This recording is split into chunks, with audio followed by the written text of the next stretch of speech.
enawa ndi nthambi zina zaboma. So mu cabinet muli anthu 4 nde kuti mmene tinanenera mu hot current kuti ino kuchihana adabwera poyera kuzanena kuti iyayi iwo akusonkha memo ncholinga chokuti azatenge pamenepo nde asunga chipangano cha mgwirizano wawo. Asankha Right Honorable Enoch Kanzinge Njihana kukhala second vice president of the Republic of Malawi. Honorable George Tabatula ababali mbali Chabatula I think ngosokoneza koma wanda Tabatula makonda zina limene so ndali kumbukira ndi Tabatula ndi Tabatula Chaponda amene wanda MP asankha ngati nduna yona zama ubale akunja Minister of Foreign Affairs. Komanso Honorable Joseph Machola mwanamveka MP asankha kukhala nduna ya zachuma chitukuko cha chuma komanso development. Kenaka pali Honorable Alfred Ruwan Gangata Ruwan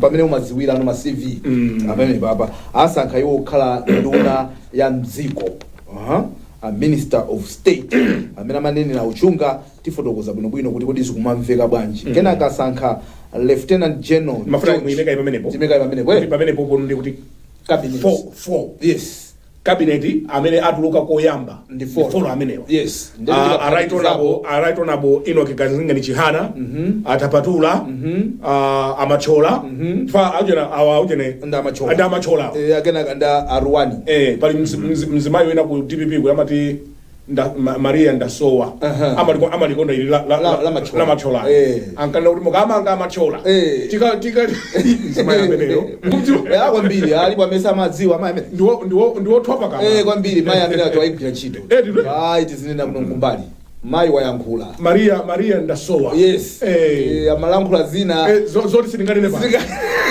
ndiwo thopa kama ba kwambiri zona machine koma tikamba za rewarding loyalty nkati mwa program mwenu rewarding loyalty mundikumbutse ndikaiwala ipitirizani ndimane kuti mu cabinet ndi 4 plus amtalika ndi amayemu ndiye kuti 6 amene atuluka padakali pano amene tikwadziwa sopano vice president ndi amayemu yes ndiye tikudikira kuti awalumbire nawonso kuti ayambe kugwira ntchito zawo ndepitirizani kwinawo tinenenso mayina nawo okay kudusa pamenepo then asankha lieutenant kumeneko Mr. Richard Chakupereza Chikoko Luhanga nda Inspector General of Police amene wo ndipo a Deputy Inspector General alini a story to tell yes chifukwa posero adamanga ba amene watu adakumana nazo adacho kudali mwayo woti wina wakakuzokhala kandi Inspector General kandi chani ndio khanga I don't know what happened koma padali ndale ndithu zina zake zokolana kwana sizimaliphera office zawo amakhala ma office kuti you don't expect nanga sithi kuwerenga kai mayina oti yamba bwino oti tsuka nkamoni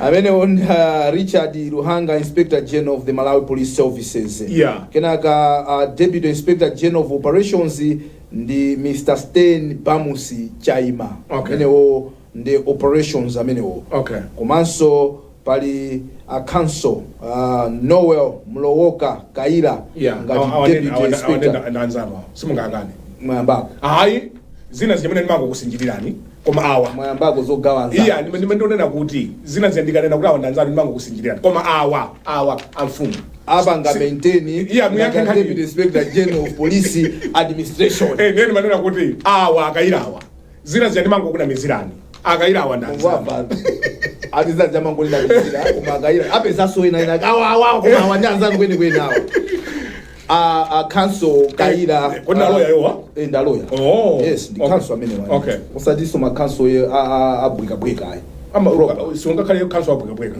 amfumo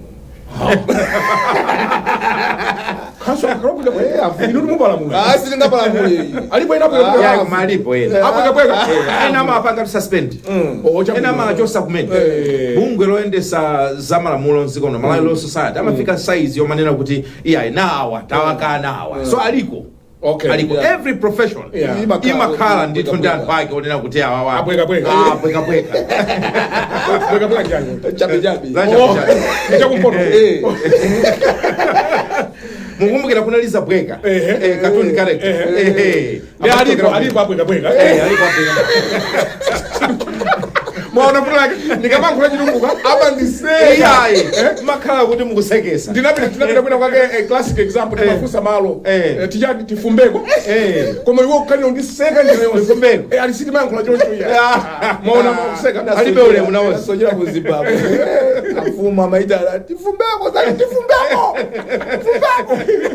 nati yeah so padakali panopa ndi list imene yatuluka imeneyi ku cabinet komanso nthambi zina zaboma ndi zimene zizi tikuonapo ku nyumba zachifumu taonako ku MTF ku polisi komanso ku executive Nduna komanso achiwiri kwa president poti mwatiwerengera ndinu yes ndimafuna kuti tigawe pawiri chabwino mfumu nkulakwa kuteronga asikulakwa tigawe pawiri chifukwa enawa si andale yes yes enawa sanda tidulire pa follow chabwino tidulire pa follow tisaziphatikize kuyambira pa lieutenant general ukafika mpaka kwa amloga imene tikambe padera koma tikambe political yes iyi kuyambira pa 1 impo mpaka pa 4 chabwino your thought yes this far ndiyambe ndakasema werenga ndi chabwino mfumu ine pa kanzingeni jihana sindichedwapo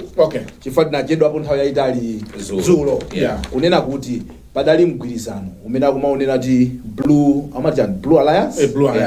Alliance imene kudali amene wawa a Ford a DPP komanso kuli ref umene kujaku komanso NDP amene anabwera pamodzi ndi kusonkha memo umenewo nde koyambirira kwenikweni zinachita kuziwikiratu kuti achihana ananena kuti wo abwera mu mgwirizano umene uwu kuti zikatheka mmene tinakambira kokaphanya makuti zikatheka atenga mwendo ndi mwendo wawo ndi wa apasawo so asunga chipangano mwendo wawo akuti tengani mmene tidagwirizanirana anatenga mwendo so mwendo wawo ndi umenewo gwape wapha tisadapita ukapha gwape adakambira natu kuti ine tikapha gwape ine nkatenga mwendo awo amakonda mutu awo inu makonda mphafa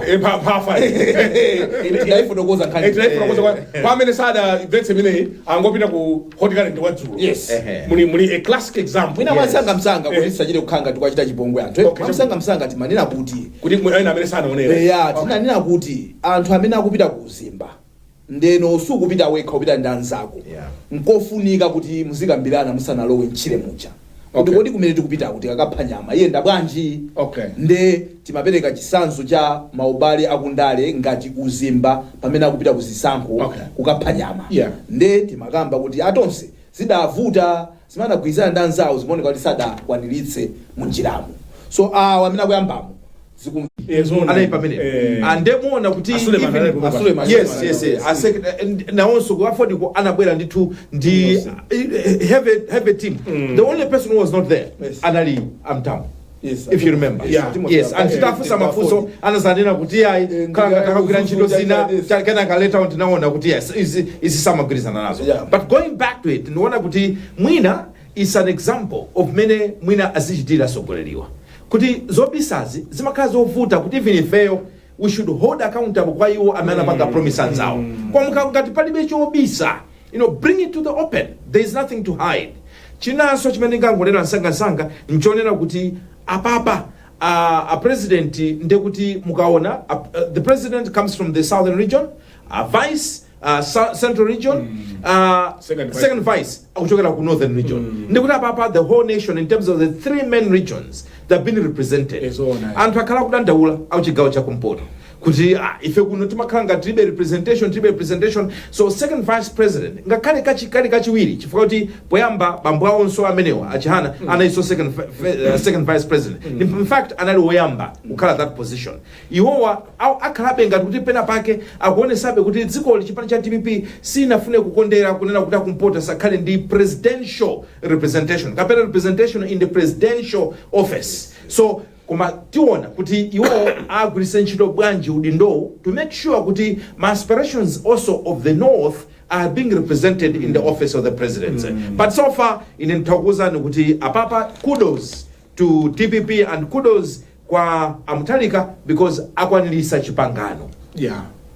tayamikire apita mutharika Yes. ndipo tikatero siku kuti tulakwitsana tayamikire apita mutharika ndi chipani cha DPP kuti atagwirizana kuti tilowe ntchito nkukapha Gwape sada khali greedy sada sinte kugala sada chifukwa ndithu anthu amasintha chipande chija chimasintha edi apo omula chipande anthu amasintha kodi tinati 2 mitanda kwenda bwanji 1 day half si 2 mitanda ezona so far mwayamba bwino muthalika ezona tisi kuyang'ana zona sikuti mene tangoteni mu ndekuti basi tapangiratu bwino mpaka na yaya apapa mwayamba bwino so titapanga chonchi nkumapita chitsogolo I think tikoza kumaona kuti alipo anthu okhulupirika chifukwa mwambira mona ngati anthu andale nanto osakhulupirika ezona so kuyamba chonchi utamapereka chithunzithunzi chabwino kuti I think munthu wina akikandika ukuzopanga pangano wandale nkusunga yes zimene zozo ndi statement ya mphamvu utakupanga alipo andale ena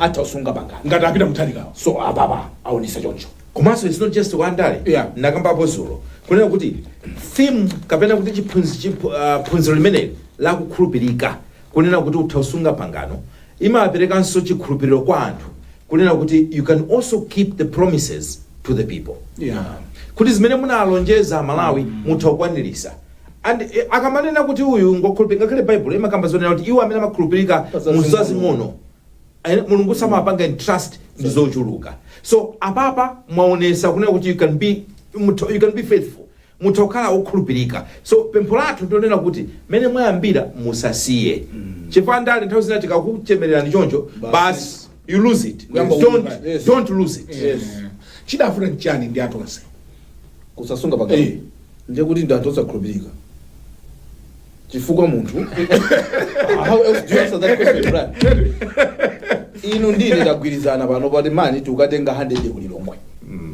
right katikati 100 yo ndiyani koma kuti mupite kulilongwe munati awanda gamoto yanga yaphwatayana tikhoza kwera nawo gamoto yanu tikatenga hanzi ndi tugwirizana Brian tikakatenga hanzi ikaenda bwanji ezona awanda tikamenya 50-50 ajunga sana sina kwenda nawo okay tapita inu muhandisi angali moto mwapita mwe kuti mukatenga hanzi ezona mutuka mwe mujande muzati amwene hanzi jandatenga koma madam ayimba phone kuti mwana so wadwalaso ndi 50 zimafuna ligawaneja ayisigwira ndi kubasa 25 chifoma afika banda ezona tagwirizana bwino ndiye maichenja panopa ine ndibe mphamvu yoti ndingakulandira chifukwa ndamanja koma ine mwaonesa kusakhulupirika kwanu kuti simukundiona nokufunikira after ndakuperekezani kukatenga chinthu maiwala kuti kupanda ine simnakatenga chinthu chizona it's a very powerful thought you understand so panda inu simnakatengayi mwatenga kumene kujako patha umabwera zina njira simabwera kumene koma ineyo izijabe ku 50 anu yomwe izija ku 50 isaje kwangapo ezona komano kusakhulupirika kuyamba kuchisintha magolo tagwiriza tizichinyira apa iya itayika apa magolo chanja abwana zimene zijaza nthawi yomwe ija zimamba kukhala ndi impact going forward chifukwa anthu amanati china ndi chani so chimene munthu uche atipange chipongwe so no trust bwana you earn it and it must be sustained that's why timanena kuti timapasa mphamvu Malawi aja on trust and that trust must be sustained by what they delivering imene tidagwirizanirana so ngati mukuyamba kusintha zinthu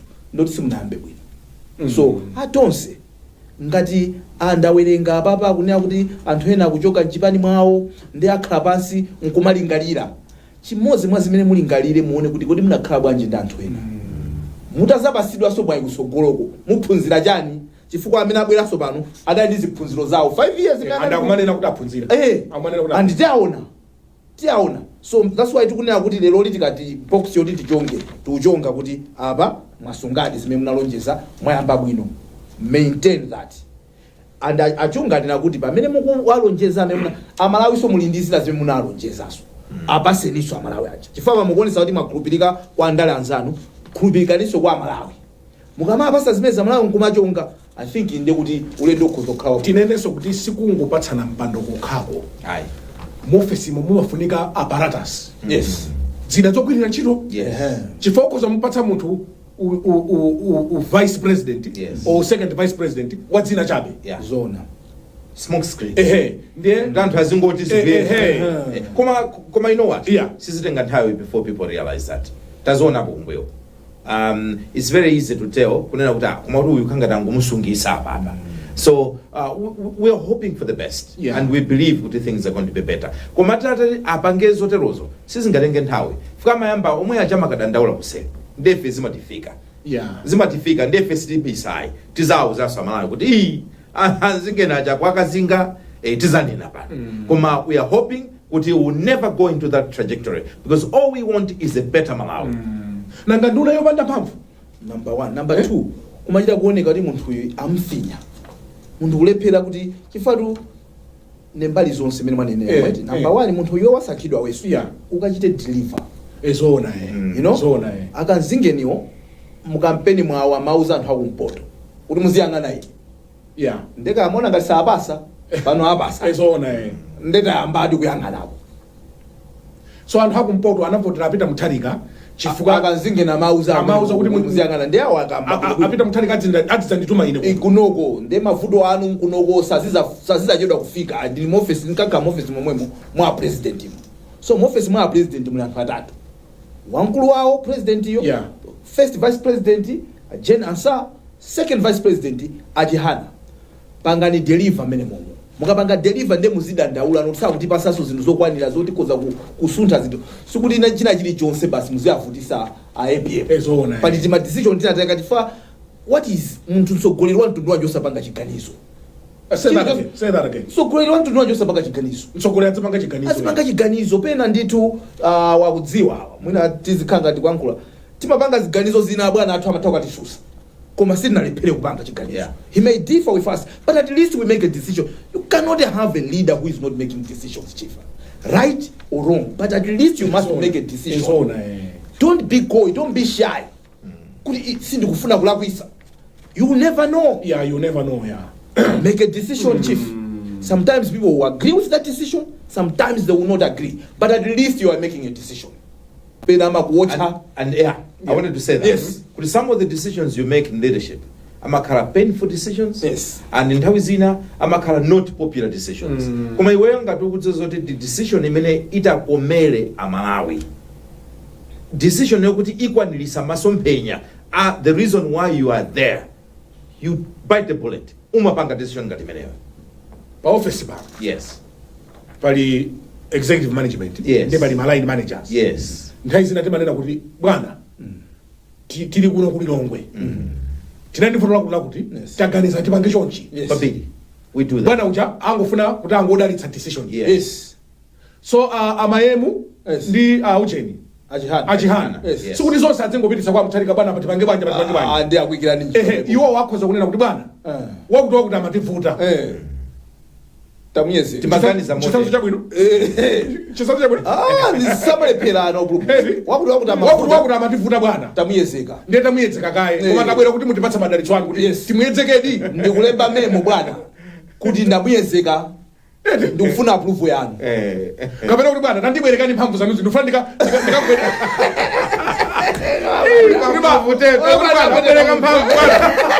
ndupita ku Minister of Sports bwana ndupita ku Minister of Sports kuli gongoli wina akufuna kumeneko mfana ndikathane naye ndiye bwana ndimafuna mundibwereke pang'ono mphamvu ndipite ndintiti kumeneko ndakulembera ndikamemo ndikufuna ka approve kanu bwana akangoti approve wapita ndiuma uliwe choka pamene nanga si bwana hapa yes ndimezima khalira koma sungakhale nduna opanda mphamvu. Usatheka. Nduna zopanda mphamvu. Mfumu. Ndio nduna undi njani. Akula. Yes, nduna zopanda mphamvu. Nduna ya mfumu imakatha kusekwesa kumanda mfumu kulibe. Ezona. If you can't open the grave, then why are you? Ezona. Mfumu ndiye ukhala nduna. So the point that I'm trying to raise here, kunena kuti tawasankha anthu wa mipandomo. Tenta apatseni zida zomenyera nkhondo. Zofunikira. Osati kuiona nduna khuma. Kamwana kubasa kumaliro. Kamwana kedi kumamzuza nduna. Ndithu akulu. PS. Ngojauka vuwa pita. Nduna PS ona ali kuti ani muimbira alipo. Kuimba kuona siku gwira. Uimba WhatsApp ko. Uli kuti. Ani Netherlands. Usazika ndani kuti nimona ngati mudziwa. Talemekeza ma protocols that CEO opera state. Yes. Line minister zodali kuti. Mfumu. Tisazipeputse choncho. Anakamba hapo mspeech yao Mtalika Nkhani yokhuzana ndi discipline.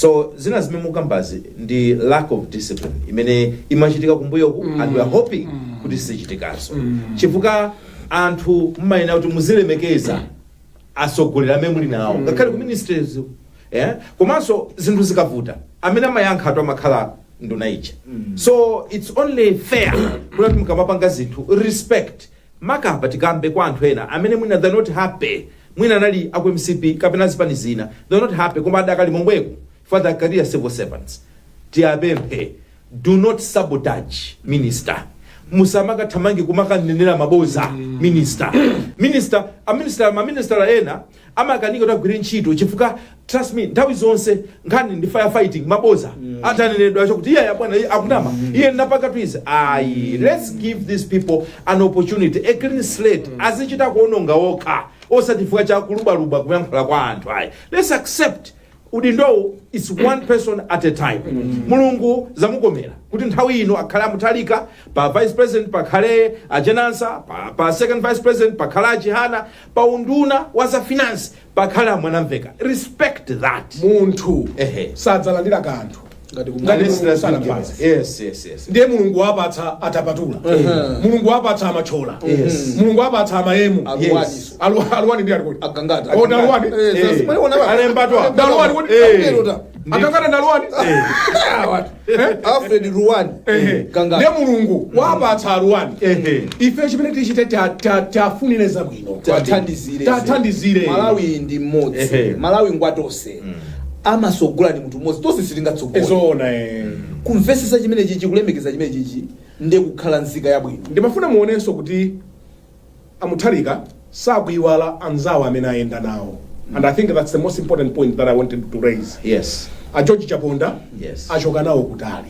tiambe pene eti a George Chaponda actually the founding member wa chipani cha DPP and iwowa analinso very close kwa a brother kapena achimwene a president atwo the president the founding president wa DPP Malemu Bingu Mutharika amene wanakuamvesa anzanu wacha so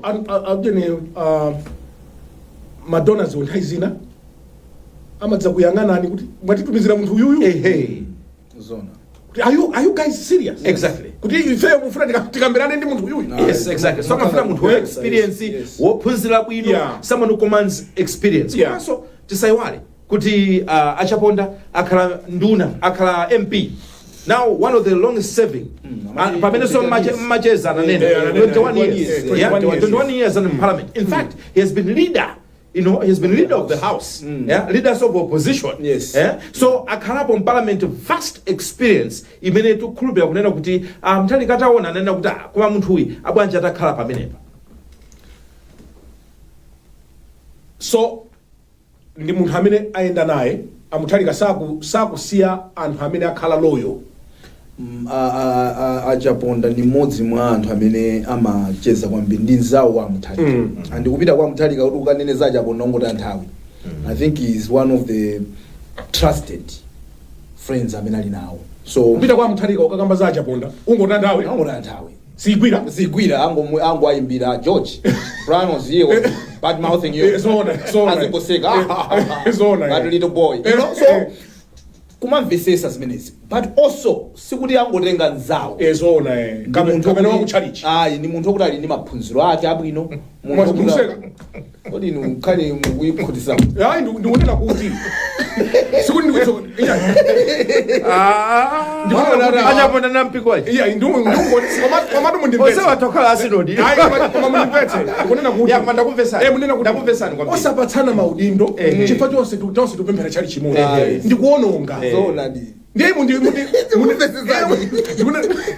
kapena simuyakula bwino muyakula bwino nanga museka jani zinamveka muosekesa ofuna mzindo pia zalisaseke bado nanga simodereka ndini seka atu program ino tima seka anufulu watu oseka nene ndimanena kuti pamene tikupanga za dziko tisalole zinthu zina kuti zitilepheretse kuyendetsa dziko sungatenge munthu kuchifukwa chonena kuti uyuyu tikupemphera chali chimodzi ndiye basi akhale nduna isakhale qualification imeneyo no that's why timanena kuti even apart from kuti Achapondawo ndanzawo Mutharika koma ndi munthu oti ndi mapepala ake ndi munthu oti waonesapo ntchito yawo wadziwa sikoyamba kupita ku foreign affairs adakhala boma la capitality asanapite ku agriculture anachoka ku foreign affairs kupita ministry of agriculture so ni munthu wokuti akudziwa zimene akuyenera kuti achite mene anenera awo ali ndi exposure international exposure yabwino kwambiri amaziwa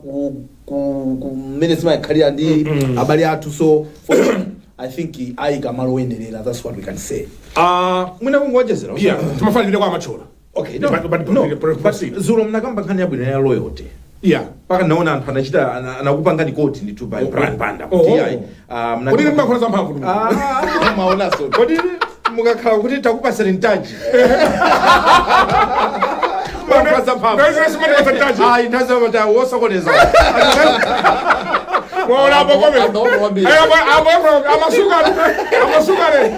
so mnakamba hapo nkhani ya loyalty mnapereka chisanzo cha Anoma ni chisari. Yes, you gave a very good example. Mafuna so nene nkhani ya loyalty kwa Japan. Mmakumbukira kuti nkhani ya Minister of Agriculture ya Chimanga itavuta. Ala Minister of Agriculture. Mmakumbukira na Joseph. Yes. You remember he was removed. Yeah. Alalipa anthu ena kuti atata Joseph minister. Ndi chidani for life. Chidani for life. But he took it. Yes. And he waited. And he remained loyal. Yes, he remained loyal. Mpaka na pano kumenda remote. Nde anzako ngati amene onena kuti they've been tested. Friendship imaka friendship before it has not been tested. That's right. Kuma those that have been tested and proven to be loyal, those keep them close. Agada kana kale amana amanyanyala sunga nditelo ayona nkhani jena kathaso kuti adabiza kuti ngosala so anthu amakhandi pain you humiliated me, you embarrassed me, my family yanjani nthawi imene ndipanga zezi but amamvesesa mene manenera muja tiphunzire mano ndi lilime amatha kulumana pe koma zolinga zawo nzabwino so ngozi imachitika pogwira ntchito imeneyi kuti kutumikira Malawi 23 so one classic example imene tikuyiphunzira kwa apita muthalika he's rewarding loyalty. Yes. To deserving. Yes. Usangoti chifanya. Sungangoti basanza kwa kuthandiza sikozi kwata. Basi khopeza nyuwana. Ayi. Nanganza kwa achali kuti.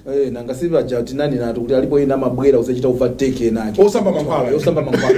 Amachoka kusamba mankhwala kuti kubwera kusanda kwa akuduya nali kuti. Ezona Jamani na mocha. Nkhali sunatereka wafika kale. Ezona anu ake nkhali sadakandire nkhali kumabwera kale kufuna usadikise. Iya isatero. Atatsikhala manyazi. Amachola. Our new Minister of Finance, Economic Planning and Development. Ali ni ntchito yayikulu ndipo ngati pali ntchito imene amalawi ambiri akhala kuyang'ana ndiwowa akuyenera kuti abwere ndithu kaya amanyamula zijani ku office kwawoko atabwera nazo adzigona kwangu I think that's the way adzigona ku office kwangu ngati pali munthu amene kuyambira day 1 akuyenera atazigona konko ndi amachola chifukwa amachola kumene amalawi ambiri akhala kudandaula chuma cha ziko kuti mukaona ma inflations mukaona maujeni imene tikupangira ngongole zimene tili nazo zokongola mziko momuno zokongola kunja zatikhwita mpaka na pakhosi apa nkumadaba kuti kodi muyendesa bwanji misonkho ya Malawi ikwana mukhala kukamba zokhusa ku nduna wa zachuma so akubwera pa nthawi yokuti chuma chathu sichili bwinoyi so mmene iwowo achiyendesere chumachi ndi amene apangise kuti boma limene liyende bwino kapena ayi so ali ngati engine padakali pano iwowa ya boma limene mmene achigwirire chuma chimene chichi how quickly he can fix this. I know kuti mwina tisayembekezere kuti kungofikira mawa zinthu zasintha nobody is saying that koma akuyenera alowe imene mumfule aware kuti umumu mwavunda so zimene azipanga kumene koko ni munthu odziwa iwowa ni munthu kuti nthawi ina ake adagwirapo so ntchito yomwe ya finance analiso nduna ya finance. I think history will judge him. Now he's been given again that mandate to go and fix things. So for him, chief, no honeymoon. Ena mwina hata kumapezeka kuti akuna kujanjani, but for him, chief, I think what do you know about Amachola? Chimene nganene cha Machola ndonena kuti ndi munthu wa economics. Anaphunzira nkhani za chuma. Investor omwe asa ipange disband anbando timata anbando investor Malawi degree yao ndi ya za chuma ndithu iwo anagwiranso ntchito ku Malawi ku Reserve Bank ku Malawi. Mu chaka cha 2016 pamene amabwera ngati wamkulu wa bungwe lija la bank la Malawi Savings Bank. So he has been a banker both at Central Bank Fungolanda la mamaliziwa. Fungolanda mamaliziwa. Fungolanda la mamaliziwa ndito. Isi munthu oti Angajinepuka ndi ndalama. Ngoma anthu ena ungwa takhani bandalama. Mai. Yeah, so munthu otena kuti ndi banker, politician, komanso skulu anapitako, koma kwambiri ndimafuna kuti ndisindike pa nkhani yonena kuti he has worked in this position before, he understands my challenges, and ndachitika mwaina apanga nawo interview ku nyumba ya Mutharika before atangolengeza zonena kuti Mutharika apambana, and amafotokoza zina ndi zina zimene iwo akuzoona kuti ma priority areas. Anakambapo nkhani ya stabilizing chuma, maka nkhani ya forex kuti izipezeka. Anakambaso maona mene mabiga makhalira awachola atu kamwendo tu. Mabigi kamene. Usaba ngokhala ya umachonera. Munthu ndalama zake kuma oukira mtima. So ndi munthu onena kuti chinchitocho ndi chachikulu. Ndipo pankhani ya loyalty, he's also part of the people. Amene akhala ndithu very loyal ku chipani chimene cha DPP. Koma ndimafuna ndibwereke mawu awanda omenena kuti it's not just about loyalty. Koma uzikhala kuti deserving loyalty, ukhalisa kuti munthu uli ndi kuthekera acumen. Uli ndi acumen oti utakugwira ntchitoyo chifata tokhalapo munthu wina onena kuti ngojiya koma kumsiya galimoto wamenyesa. Mawu umsiyaso galimoto iyo wagwesa munsinje ndo matiya ngakhale ali loyal koma nkhani yoyendesa galimoto ayi ndipeze wina. So he's one of the people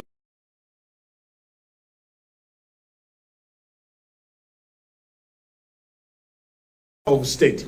Ayamba nani mene.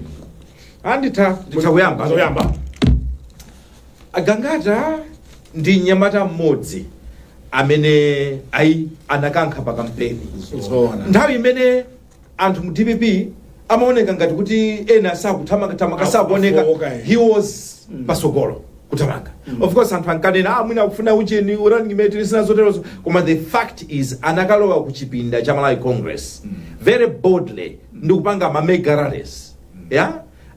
Nzanga munali ndi opportunity kuti munathamanga nawo mapanga cover on behalf of the company stingapite tonse, koma you know this young man worked hard ku territory yonena kuti ena DPP sana akayerekeza kupitapo, but he went there. So anayesesa kwambiri.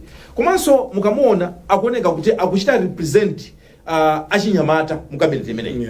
He brings in a youthful touch into the cabinet. Even mukamacheza tikamacheza mukumbukira tiri kuliro akuti akhangati magwanayo tu akwanena ayiwe bwanji kodi umene uchatenda muthira kungoti mbali nayo kucheza kwake kwa chinyamata, bringing that youthful touch. So you are blending. Chifukwa mukaona Mutharika mukuzaona achaponda achatimanena onse the in their 80s, koma mukaona anyamata ngati amenewa ngati achina gangata youthful people. So zimafunika to even mu cabinet muja to blend it. Komanso ndimafuna ndineneza position imene apasa Minister of State. Now Minister of State position imene iyo anthu ambiri akamba zambiri. Very quickly, in some European countries mau jurisdiction imene iyo kapena kuti udindo umenewo umaperekedwa kwa a senior cabinet minister. Senior cabinet minister. Koma ku UK akati Minister of State imakhala and other Commonwealth countries. So sikudziwa Mutharika akutenga idea kwenikweni. Commonwealth countries imakhala ngati more of a junior ranking minister othandizira anzake. So amakhala munthu onena kuti akuperekera upangiri kwa wina anzake, but not necessarily based on confidence, but based on acumen chayonena kuti kandi political wit kapena wisdom kuthandizira kuti apa mwachitowe motere kadivaiza kothamanga othandizira. So interpretation ya ulindo uchengera kuti kodi amene amachita craft this position anatengera understanding yotani ya this position, because interpretation ya Minister of State ndiyo siyana. So kolumbiritsapo Mutharika akatira nkule kwapena tione job description yawo. I think ndimeita tithandizire kwambiri kodi unduna wa Minister of State wa ujeni wa dziko azitani. Komano kungo waonjezera pamene ayankhula awayana I think anathamanga nkangata. Nthawi yokuti zikwanjezi matuluka mu. But adayima iwo ndi nyamata olimba mtima mnyamata olimba Yesona. so chilungamo tizinena chilungamo Yeah. tizinena ndi mnyamata amapanga ma business ake think amapanga bwino ma business ake anthu ambiri adamuziwa chifanya ma business ake upanga support mipira anali ndi timu ya mpira the very tender age so ndi munthu wokuti timu yang'ana mwachidwi kuti apange deliver bwanji ndi ndo umene uwu chifukwa choti amukhulupirira kumpasa unduna umene akunenera achunga depending ndi kuti aufotokoza bwanji ukhoza kukhala kuti ndi unduna wakulu kwambiri so to trust that responsibility ndi wachinyamata ndi apempha agangata nkutheka kuti ulendo wawo ukafika pamene popo anthu ambiri adakhuza adapweteka asakhale ndi mtima kuti mundimvano mafana ndatenga chinthuchi so tikhululuke tikule chifukwa nthawi zambiri achinyamatafi people don't trust us timazamanga behave mwachinyamata so you need to grow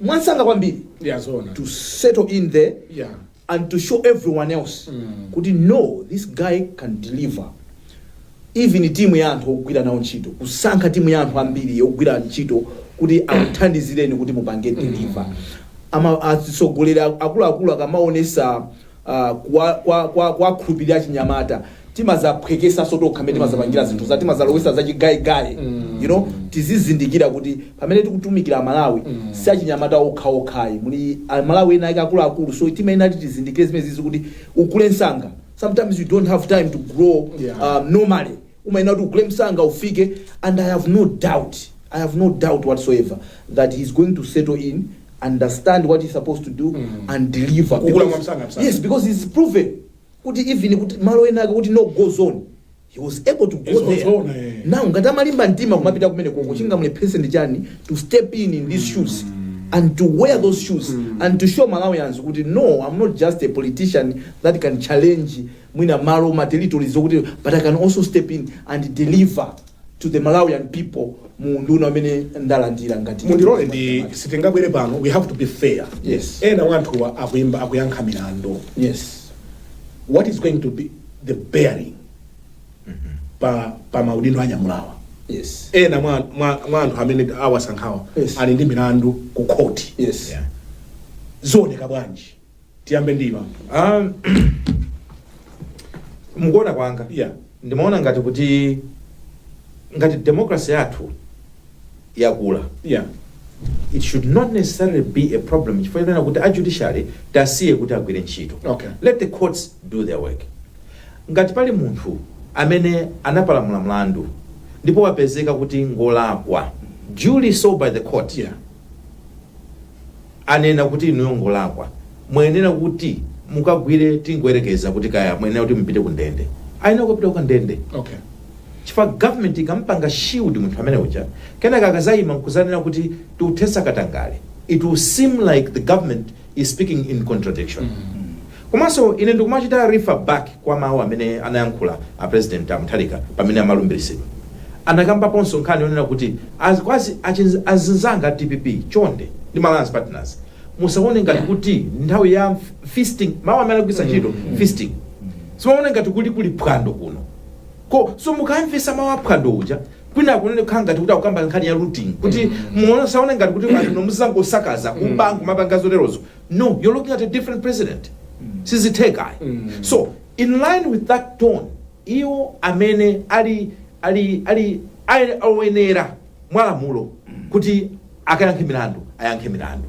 koma ngati panali milandu yonena kuti yandale pamekhala milandu ina politically influenced for me I would understand itakhala kuti milanduyo it has been withdrawn because inali mwina nkhani yongofuna kuipisa na zina kapena ufuna kuthyolana kuti ena apambane so pali difference so for me I would say a president adziko lino he's a constitutional lawyer achiwiri awo he's also a lawyer PhD holder and judge judge ndipo iwonsa PhD also anachita specialize kwambiri nkhani ya human rights so muona kuti this should not be a difficult decision for the two lawyers who are leading this country to demarcate kutakusiyanisa kunena kuti easy very legitimate akayankhe easy amawana mizira agwire ntchito amfumu kungojezerapo apo malamulo amati kuti ndiwe munthu osalakwa mpaka na khoti litakupeza kuti ndiwe olakwa. You are innocent until proven guilty by the competent court of law. So kuonjezera pamene popo ndiye kuti anthuwa mpaka na ngati mene ainene andi afotokoza bwino mwina nditawasongosokoneza alembe afotokoza bwino kwambiri ngati milandu yawo ndi milandu yeniyeni ndiye kuti pasakhale kulowerera kwa ntchito mmene zimagwirira mabwalo atha milandu amagwira independent of the judiciary, independent of the executive mpaka natamaliza kuzati pasa zigamulo zawo. Ina ni event kuti milandu ina yaonesadi kuti anthu ena atakhala kuti asankhidwa kaya apeza olakwa malamulo samanena kuti munthu ukapezeka olakwa uli mu office yako kuti chimene achichitike ndi chani. But for now I think what we can say ndiyo kuti munthu umakhala osalakwa mpaka khoti tapeza olakwa. So ngati akusankha ukuyankha milandu yako ndiyeniyeni tiziyembekeza kuti milandu ijapitirira. Mangati milandu yako enaliyo kuti anthu ena akamangoyipanga amene manena achunga kuti yes pamakhala milandu ina ya ndale maita kuoneka kuti milandu iyi ya ndale ndiyeno ma processes izo asatilidwe nkuna kuti milandu iyi idali ya ndale andi amalawa kudziwa sikuti ndife anthu okuti sitimamvesesa zinthu. We understand where somebody is being hunted politically komanso pamene pali issues that somebody must clarify because nobody should be scared to be called uzana kuti tafotokozana panaenda basi. That's what we want as a country kuti tizikhala accountable, and accountability shall mean to call each other to explain on issues that anthu akufuna amvesese. So mabweresa nkhani yabwino kwambiri because ikupitirira kumatuluka kuti amuthalika musankha bwanji anthu ena amene ali ndi milandu ina yake mnakuyankha mukumvesa kwathu anthu ngati akasankhidwe ncholinga choti akathese milandu tikhati kusokoneza zinthu mamwe ngati sankhidwe unati auyungosa lakwa tikumbukiranso even nkhani ya makamba ya ujeniji ya ndanawa achaponda. Remember nthawi imene inazavuta nkhani imeneja because imaoneka kuti pali nkhani kuyankhidwa milandu koma achaponda maintained kukhala nduna ya za agriculture zinavuta kwambiri mpaka anthu anakuwa yet at the end of the day adapezeka kuti ngosalakwa. My point is pamene popo pamene I think panali headache kuti nanga munthu atapezeka kuti ngosalakwa tampweteka kale taonapo mbuyo mu anthu ena ake kunamizidwa zinthu kwapweteka kupezeka kuti zinthu zija zatha osabwezeresa munthu wavulala kale. You understand so it's a delicate balance that umaina kuti uyisatire bwino nthawi yatithera timalizire ndi Sadak Justin Sadak Saidi chifukwa umene ndi udindo umene unali ndi azamba. So ndi waukulu ndi head wa civil service si udindo wa masewera chifukwa azamba anyuwani ndi asadakiwa kuti anthu azimvetse azamba anyuwani ndi asadakiwa kwa amene safuna uzimvetsa mwansanga so ti ndi azamba anyuwani mukadziwa bwanji. Ndikwaziwa ngati mozi mwa ma PSs amene akhalapo ma ujena ambiri anakhalapo I think ku education adakhalapo kodi kwina ndikuti akasema parastatos so he's mozi so amene wagwira ntchito kwambiri aboma is a career civil servant. So kufika kuti pano pakhulupirira kuti amangopanga PhD yawo kosa chifukwa nthawi imene tonse imabwera anali PS ndiye kumene kuja kuli malo amati Guantanamo adakayika umeneko aliwe kukhanga lumapanga za TPP so ndi mmene zimakhalira anthu andale amaonana panopa even anthu amene akuwasankha akumapanga ndithu amafufuza kuti akuone kuti vetting kuti uyu ngweni weni uyu ifo kupanda kusamala amatha kulowesa akazitape nyumba kuma kutapa ni zinthu so pali ma government secrets ena amene maina kuti muziateteza so sikulakwa kumpanga veti munthu before they are given some positions because malinga ndi nature of my positions ena are very sensitive in terms of kuti you must work with the people that you can trust and that are loyal and that must keep the secrets. You understand so iwo mwina atafufuza nkaona ngati kuti yawa ngati DPP adakaponya kumene kumayenera kumayenera nthawi imene komano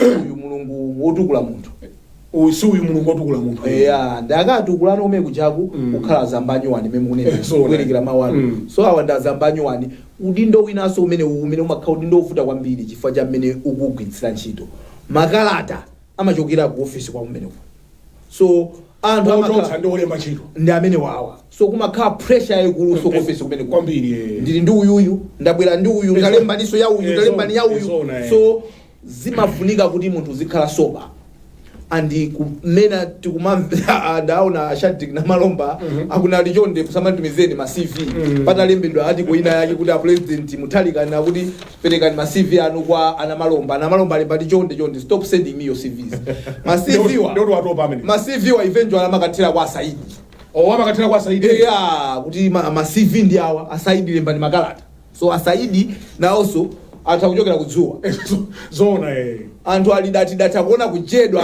kuti walumbira president kodi ngatama aona kujedwa kuti alumbire nakasama zona kangolumbira anthu asankhidwa because samaziwa kuti makati zipitisa kwa dali nawo pano zikusongola kuti ndi asaidi so asaidi akhala ndi headache yayikulu kwambiri how is going to manage that. He needs support ya anthu ena so to protect him kuti iyaya akuluakulu sikuti nde kuti mmene tangotenemo mudzi wonse basi ku State House kutenga muzi wonse kupita na ku State House sizithandiza.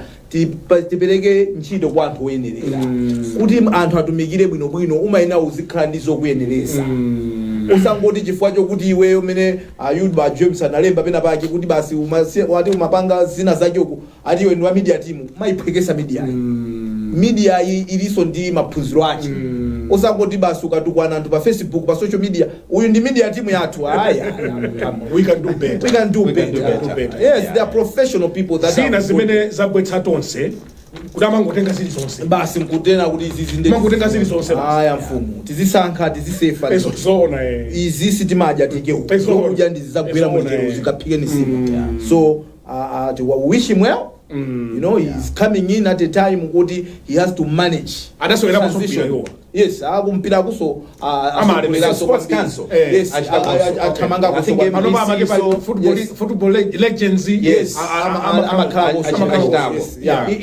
before I came to this program, ndinaimba mafoni yangapo ku Capitol Hill. Kufunsa anthu amene kwadziwa kuti tingomva. I did deliberately. Na imbira ena onena kuti ndi ma pro DPP. Ena na imbira pro MCP. Fani mafuna ndimve kuti kodi what is the middle line conclusion.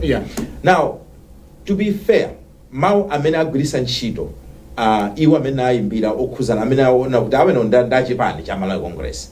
Ananena kuti if Saidi Stinga na Mizire, he's a fair guy. Mau amene agwirisa ntchito IMCP la akuti he's a fair guy. Amena imbira TVP obviously you know excited komanso tikumbukire kuti asaidiwa zikuoneka kuti anapita ku retirement so he's coming he's coming on contract koma ku retirement kwake kumoka kamizika yes sana kanga awayinga so he's coming back on contract komanso iwowa PhD yao imene atenga. I thought very quickly kuti ndiwerenge hapa. PhD yao ili mu transformational leadership in leading public sector reforms. Imene thesis yao. Anapanga ndibwerezenso. Transformational leadership in leading public sector reforms. Now, kumbukira Nkhani ya reforms imene takhatukikamba. Takhatukamba malemu achilima champion it for some time since the end pena kuli document yukanika kutuluka. There's a lot that happened. Simunga kambe Nkhani ya reforms ngati munthu amene ali the center of civil service iyeyo ma reforms osama pesa. So I thought it's a very good catch kwa munthu amene waphunzira ndikuzama za transformational leadership ya public sector ma reforms kuti ndikumpasa udindonga tumenewo. Mau amene awayamikira ena kuti is a fair game, is a fair gentleman. I would want kuti apitilize that fairness. Koma fairness hiyo isakhale ngati kuti kungo basi you just want to be fair to anyone. Even iwo amene kuona kuti akuononga chuma cha boma. You know they want to run kukhala ngati matoma njeri nyumba ku Capitol Hill nkofunika discipline. Pali ma CEO ena galimoto imene akuyenera kuyendera ndiye mtunduwu amakagula zina akhazike pansi amene kuapatsa chikwapo kuti iwe ufuna ndionongere mbiri kwambiri ma benefits azifanana ndi grade yako kwambiri chifukwa kuna ngolo wa chipolowe osayenera kukhala mgalimoto ali mgalimoto kuti akuluakulu kudalisa tikhala mgalimoto yaboma so Father Christmas. Ezona koma sosalembana ntchito pamudzi ponse ya ikatha ntchito umavutikanso mudzi wonse kuti akudi kulira kubanja mudzi wonse uli kujobless ayi ndimakaza tilimbire pamene